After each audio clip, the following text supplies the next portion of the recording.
அவங்க வந்து அரசியல் காழ்ப்புணர்ச்சியாக எது வேணாலும் பேசுவாங்க. நாகரிகமான பேச்சு இல்லைனாலும் அதுதான் உண்மை. இன்னைக்கு அவர் வந்து இன்னும் அந்த இதுலேருந்து இன்னும் வெளியே வரல. இன்னைக்கு ஒரு டாபிக் பேசுறாங்கன்னா அது புகையாம எதையும் பேச மாட்டாங்கல்ல இன்னைக்கு.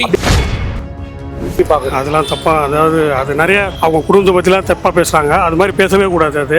ஆனால் இது எல்லாமே தாங்கிக்கணும். அது எல்லாமே அவர் தாங்கிட்டு தான் இருக்காரு, தாங்கிக்குவார், தாங்கிட்டு தான் வருவார் கண்டிப்பாக.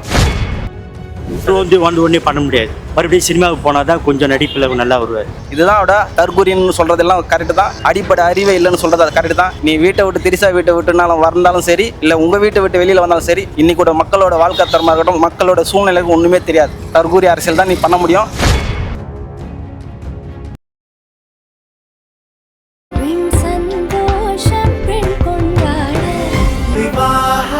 மணப்பெண்ணின் பிரத்யேகமான திருமணம் விவாஹா தி சென்னை சில்க்ஸ். முதல்ல வீட்டிலேருந்து வெளியே வரணும். திரிஷா விட்டுருந்து முதல்ல வெளியே வந்தால் தான் முதல்ல எல்லாமே நடக்க முடியும். நடிகர் விஜய் அவர்களுடைய அரசியல் வருகையை பற்றி தமிழ்நாடு பாஜகவுடைய தலைவர் நயினார் அவர்கள் ஒரு விமர்சனம் வைத்திருக்கிறார். நடிகை த்ரிஷா அவர்களுடைய வீட்டில இருந்து முதல்ல விஜயை வெளியே வர சொல்லுங்க. இதையும் விஜயுடைய அரசியலையும் மக்கள் எப்படி பார்க்கிறார்கள் என்பதை நாம் மக்களிடம் கேட்டு தெரிந்து கொள்ளலாம். இது கிங் டிவி, நான் உங்கள் தமிழ்மாறன். நேற்று விஜய் பேசினார் இல்லையா, அதுக்காக இப்ப பிஜேபி தலைவர் நயினார் நாகேந்திரன் ஒரு குற்றச்சாட்டு வச்சிருக்காரு. முதல்ல மக்கள் பிரச்சனையை பேச சொல்லுங்க, விஜயை வீட்டை விட்டு வெளியே வர சொல்லுங்க, இப்ப த்ரிஷா வீட்டை விட்டு வெளியே வர சொல்லுங்கன்னு பேசியிருக்காரு. இதை நீங்க எப்படி பாக்குறீங்க? அவங்க வந்து அரசியல் காழ்ப்புணர்ச்சியாக எது வேணாலும் பேசுவாங்க. அதெல்லாம் தப்பா, அதாவது அது நிறைய அவங்க குடும்பத்தை பற்றிலாம் தப்பா பேசுறாங்க. அது மாதிரி பேசவே கூடாது அது. ஆனால் இது எல்லாமே தாங்கிக்கணும். அது எல்லாமே அவர் தாங்கிட்டு தான் இருக்காரு, தாங்கிக்குவார், தாங்கிட்டு தான் வருவார் கண்டிப்பாக.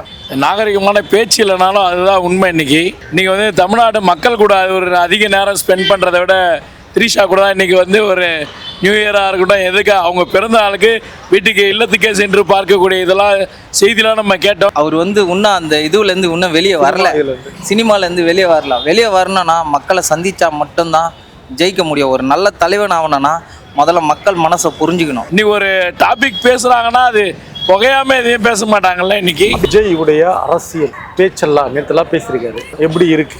விஜய் வந்து இப்போ தான் புதுசாக வந்திருக்காரு. அவர் ஒன்றும் அவ்வளோ டேலண்ட் கிடையாது, இது கிடையாது, அனுபவம் கிடையாது. ஒன்றே பண்ண முடியாது. மறுபடியும் சினிமாவுக்கு போனால் தான் கொஞ்சம் நடிப்பில் நல்லா வருவார். மற்றபடி அரசியல் ஒன்றும் கிடையாது. அவர் பேசுறது எல்லாமே கொஞ்சம் தெளிவாக பேசுகிறாரு இப்போதைக்கு. ஆனால் முன்னாடி விட இப்போ பேசுறது எல்லாமே கொஞ்சம் அரசியலோட தெரிஞ்சு பேசுகிறாரு. எல்லாரோட இதுவும் தெரிஞ்சு பேசுகிறாரு. இதுதான் அவட தற்கூரின்னு சொல்கிறதெல்லாம் கரெக்டு தான். அடிப்படை அறிவே இல்லைன்னு சொல்கிறது அது கரெக்டு தான். நீ வீட்டை விட்டு திரிசா வீட்டை விட்டுனாலும் வந்தாலும் சரி, இல்லை உங்கள் வீட்டை விட்டு வெளியில் வந்தாலும் சரி, இன்னைக்கூட மக்களோட வாழ்க்கை தரமாக இருக்கட்டும், மக்களோட சூழ்நிலைக்கு ஒன்றுமே தெரியாது. தற்கூரி அரசியல் தான் நீ பண்ண முடியும்.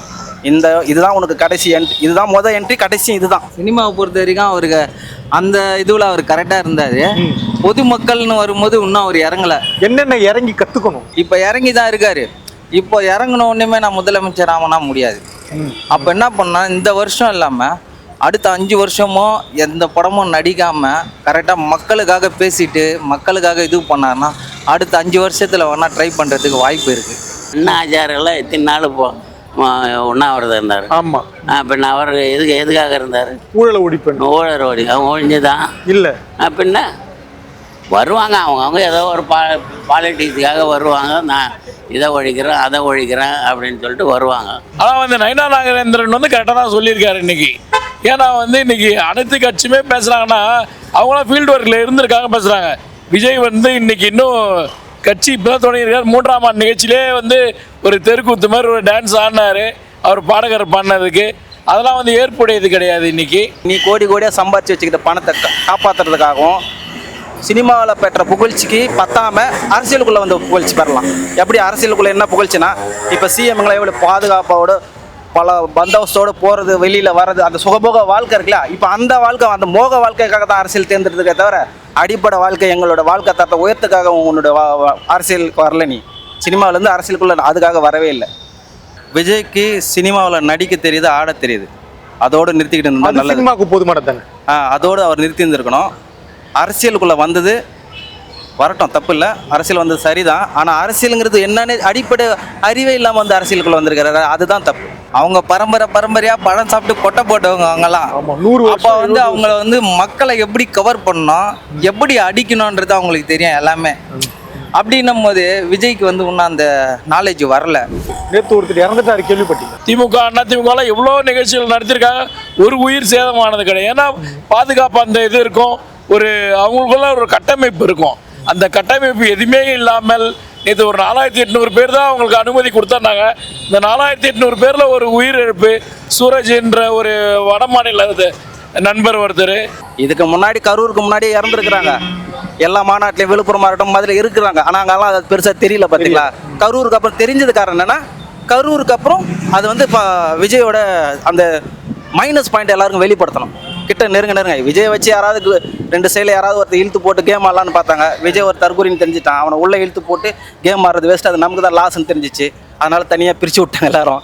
அவர் எல்லாரும் வாங்கினாரு. யாரும் நாங்கள் வர மாதிரி இல்லை, உன் அறிவுத்திறனுக்கு நீயே நில்லு, நீ எத்தனை சதவீதம் வாங்கி காட்டுன்னு காட்டு, கமலை மாதிரி நீயும் ஒரு ஓரமாக போய் எங்கன்னா MP சீட்டு வாங்கி நில்லு. இல்லை அது கூட இவர் சரி பட்டார்.